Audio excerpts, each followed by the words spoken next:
I am Ferdinand Marcos, and I am the President of the Republic of the Philippines.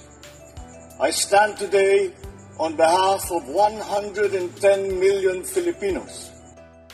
Hello people and hello universe. Hi everyone, it's me again. Shout out sa inyo mga beswa. Ayan, nakikita nyo guys yung nakikita ko.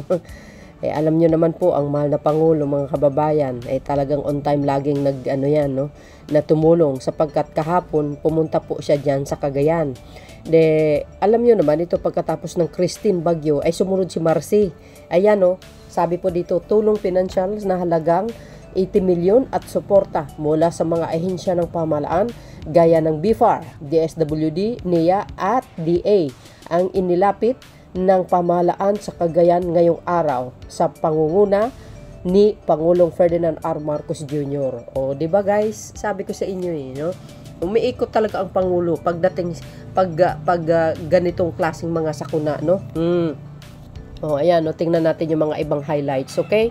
Katulad yan mga kababayan, nakita nyo, Presidential Ferdinand R. Marcos Jr. distributed, ayan, 80 million to typhoon affected Cagayan municipalities for recovery efforts. Ayan, 10 millions was given to each of the following towns. Ay wow, social. Anong town yan? Apari. 80 million guys 80 million. Pero ang bawat lugar ay pinagkalooban guys ng 10 million. Ayan, si Apari, si Bugay, si Sanchez Mera, Santa Teresa, Bagaw, Gataran ba yan? Gataran, Gonzaga, Santa Ana, diba? Social. Bukod pa dyan, sa 10 million na yan, mga kababayan, siyempre kasama ang relief goods. Kaya yan si Tatang, mayroong hawak na karton. Tingnan natin yung ibang highlights. Medyo binablur ko mga kababayan para hindi tayo makapiright, okay? Ayan, relief and support from government agency. Ay wow, ganun talaga. Dapat magtutulungan. Hindi lang po ang Office of the President. Di ba?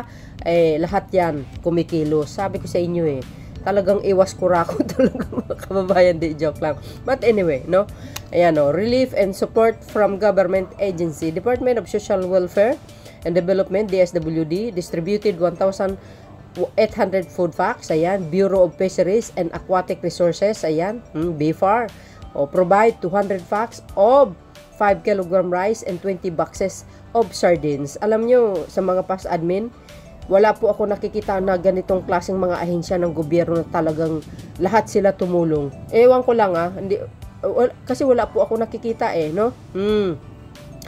Sabi pa dito mga kababayan, the National Irrigation Administration, which is ang NIA. Ay wow, social. Galing distributed 1,000 packs of 10 kg rice. Ay wow, sana all.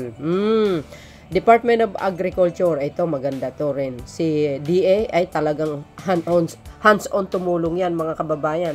Department of Agriculture delivered of 866.3 million in support to farmers, including hybrid rice seeds, fertilizer discounts, vegetable seeds, native chicken, and ducks. Ay wow. Diba guys? Sabi ko sa inyo, lahat yan nagtutulungan. Binablurred ko guys para hindi tayo maka-copyright, okay? Ito pa. Ano pa? Yan. NDRRMC Aid of Resources. The Social Disaster Risk Reduction and Management Council. Ayan. NDRRMC reported ability of 326,137 family food packs. Ay wow. Ito. And 130.8 million in food and non-food items for augmentation in affected regions. Grabe, ang dami niyan mga kababayan, mga bigas, kung ano-ano. Siyempre kasama yung mga medicine, mga gamot, kailangan nila po yan Hindi pwedeng hindi nawala ang mga gamot diyan. Mayroon talaga, Yan pa guys, President Ferdinand R. Marcos Jr. distributed 80 million in cash aid to Typhoon Marcy hit Cagayan Town, ensuring continued relief and support affected families. Ayan, see? Wow. Ayan pa, oh. Oh. President Ferdinand R. Marcos Jr. on Sunday handed over 80 millions in financial assistance to Typhoon Marcy hit municipality in Cagayan for their immediate recovery. Oh, social. Oh, 'di ba guys? Ano po ang kapalagayan nyo? Iba talaga pag Marcos ang mamumuno. Laging on time tumulong 'yan. At may malasakit, siyempre mayroon talaga silang pusong guys, maunawain sa kapwa.